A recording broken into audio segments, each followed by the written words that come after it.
అంటే చూడండి ఎంత బ్రహ్మాండంగా జగన్మోహన్ రెడ్డి గారు పేదలకి ఇళ్ల పట్టాలు కేటాయించి ఇల్లు కట్టించేటటువంటి కార్యక్రమం చేశాడని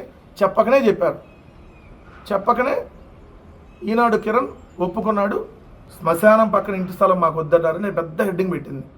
లోతట్టు ప్రాంతాల్లోనూ నడిచే దారి కూడా లేని చోట్ల స్థలాలు ఇస్తారా అని చెప్పి పెట్టి అక్కడ మ్యాటర్లోకి వెళ్తే వైకాపా పాలనలో అంటే వైఎస్ఆర్ కాంగ్రెస్ పార్టీ పరిపాలనలో 5 సంవత్సరాల పరిపాలనలో ఇంటి స్థలాలు కేటాయించినప్పటికీ వాటి గురించి తెలియని లబ్ధిదారులు రాష్ట్ర వ్యాప్తంగా 50,000 మంది వరకు ఉన్నారు.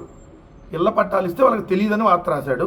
మళ్ళీ కింద ఎమ్మటే లైన్లో రాష్ట్ర వ్యాప్తంగా 50,000 మంది వరకు ఉన్నారు. శ్మశానాలకు సమీపంలో నిర్మాణాలకు అనువుగా లేని లోతట్టు ప్రాంతాల్లో స్థలాలు ఇచ్చారంటూ వాటిని వద్దంటున్నారు.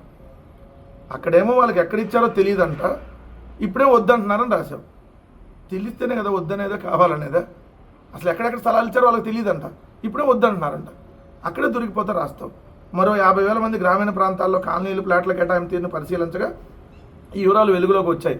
జగన్ పాలనలో ప్రచారం కోసం హడావిడిగా ఇచ్చేసిన ఇళ్ల ప్లాట్లో ప్రచారం కోసం ఇచ్చారా? అంటే 31 లక్షల మంది ఇళ్ల పట్టాలు ఇచ్చి ఇల్లు కట్టించే కార్యక్రమం చేస్తే అది ప్రచారం కోసమా? ఇలాంటి వార్త రాసి దొరికిపోతారు చూడండి.